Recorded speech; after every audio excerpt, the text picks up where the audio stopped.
Blind date on Christmas Eve. The poor single dad arrived late, but the billionaire waited anyway. Snow fell like fragile feathers over the quiet city, soft enough to seem magical, yet heavy enough to make everything move slower. In the middle of this cold Christmas Eve, where most families were gathered around warm dinners and glowing lights, a single father ran breathlessly down the street, clutching a tiny pink scarf in his hand, his daughter's scarf. He was late, he knew he was late, and tonight was the one night he couldn't afford to be. This wasn't just any blind date, this was the first date he had agreed to since his wife died 3 years ago. The first time he was giving hope a chance, but fate, life, and a sick child had other plans. The beginning, snow, struggles, and a father's old heart. Adam Malik had never expected his life to bend the way it had.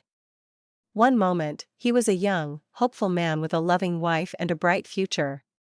The next, he was standing alone in a hospital hallway holding a newborn baby while doctors whispered condolences for the woman he loved. For 3 years, his world revolved around one person, his daughter, Noor. She was barely walking when her mother passed, and Adam had raised her with all the tenderness of a man who knew deep loss and deep love at the same time. He worked 2 jobs, a night shift cleaner and a part-time mechanic, barely earning enough to pay rent for their tiny apartment. But he never complained. As long as Noor was safe, warm, and smiling, he could carry any weight. Tonight, however, life didn't go smoothly. A little girl's fever, and a father torn between hope and duty. Adam had dressed in the only suit he owned, one he wore to his own wedding years ago. It was slightly loose now, because hardship had a way of carving a man's body as well as his soul. He was about to leave when Noor tugged on his sleeve. Baba, my head hurts.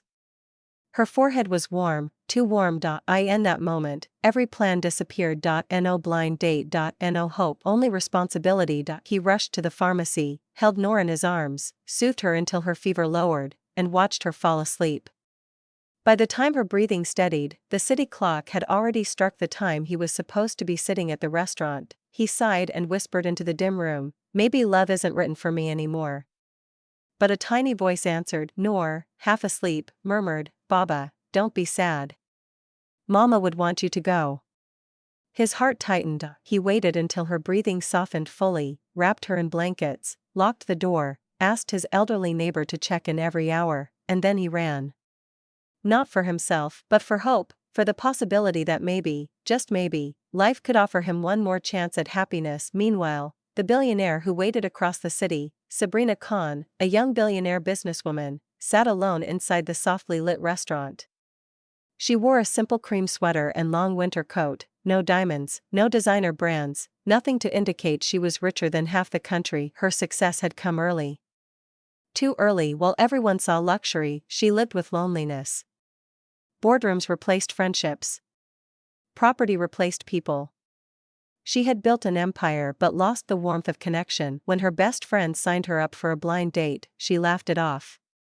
But something inside her said, try. Just like Adam, she didn't believe much good was left for her. Yet she came anyway. The restaurant staff kept glancing at her, whispering, he's not coming. Poor woman. But she waited, not out of desperation, out of intuition. For some reason she couldn't explain, she felt that whoever this man was, he deserved patience. The arrival, breathless, cold, and apologizing. Adam pushed open the restaurant door, panting, snow melting into his hair.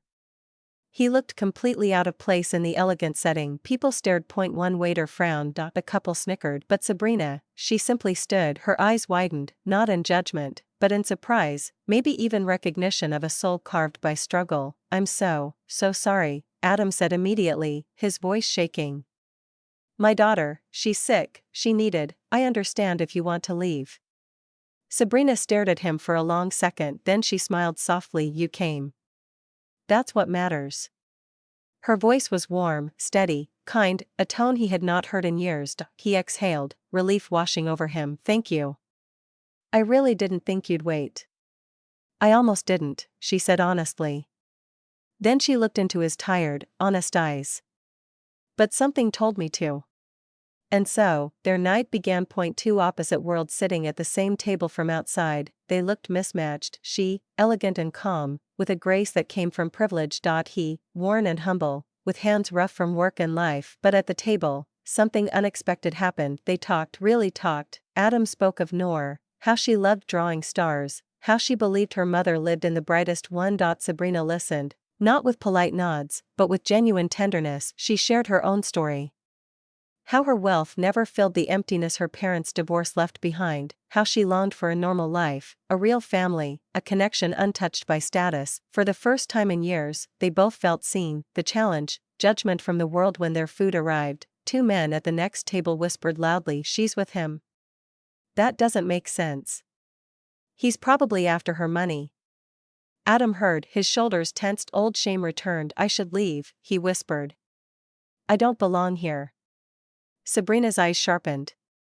She reached across the table, placed her hand gently on his, and said, "If anyone doesn't belong here, it's the people who measure worth in money instead of character." Her words hit him deeper than she realized. No one had defended him like that since his wife. He looked at her, really looked, and saw not a billionaire, but a woman with a brave heart. "Thank you," he said quietly. A walk through the snow, and a secret revealed after dinner. Sabrina suggested a walk through the snowy city park. Lights sparkled over the path, and distant Christmas carols floated through the air. Adam relaxed slowly, the weight of fear lifting. "What about your family?" he asked. She sighed. "They're scattered. Busy. Christmas doesn't mean much anymore." "It means a lot to my daughter," Adam said softly. "But I can't give her the Christmas she deserves." He regretted the words immediately. It felt like admitting failure, but Sabrina stopped walking and turned to him. "Adam, you give her something more important than gifts. You give her love. Do you know how rare that is?" He swallowed hard, emotion rising. "But Sabrina wasn't done, and there's something else I haven't told you."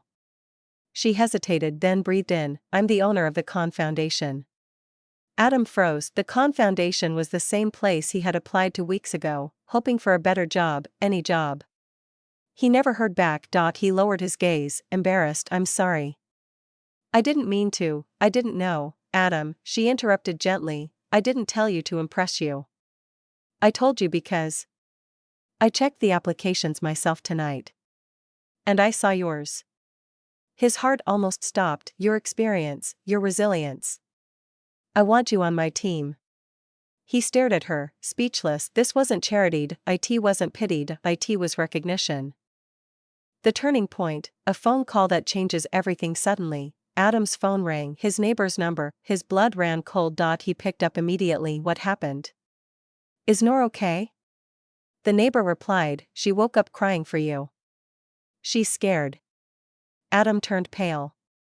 His father's heart overrode every other emotion. "I have to go," he said, already stepping backward. "I'm sorry, Sabrina. Tonight was special, but my daughter." Sabrina didn't let him finish. "Then let's go. Take me with you." He blinked at her. "You want to meet her?" "I want to understand the part of your world that matters most." At the apartment, a child's innocent eyes. They reached his small apartment, its walls old, its heater weak, but its atmosphere warm, filled with handmade drawings, tiny toys, and love. Noor sat up in bed, eyes watery, cheeks flushed. "Baba." Adam rushed to her, holding her gently. "I'm here, my star. I'm here." Sabrina watched, heart softening. She had seen countless business negotiations, political meetings, and corporate alliances, but she had never seen love like this, pure, raw, and unconditional. Noor noticed Sabrina and blinked shyly. "Who's that lady?" Adam hesitated. Sabrina smiled softly. "I'm your dad's friend." Noor tilted her head. "She looks like a princess."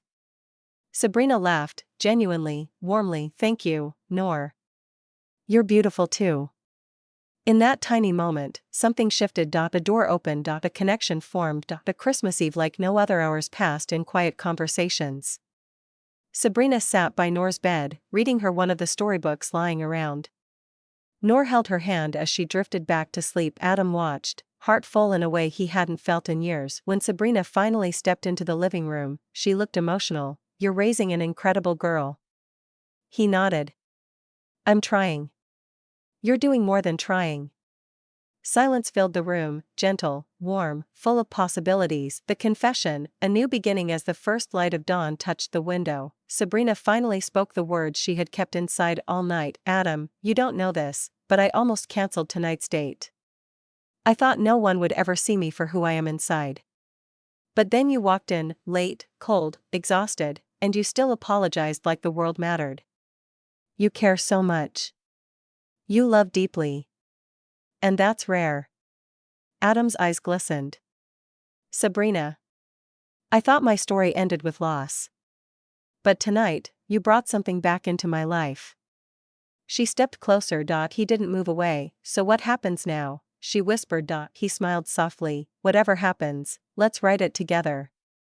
The inspiring message: hope always waits. The world had judged them, life had tried to stop them, circumstances had thrown storms at both, but in the end, hope waited, sometimes in a fancy restaurant, sometimes in a tiny apartment, sometimes in the kindness of strangers, sometimes in the heart of someone who believed in you. And on that unexpected Christmas morning, a billionaire who longed for love, and a single dad who never thought he deserved another chance, found exactly what both had been missing: a reason to believe again. A home in each other. A future built not on wealth or struggle, but on love.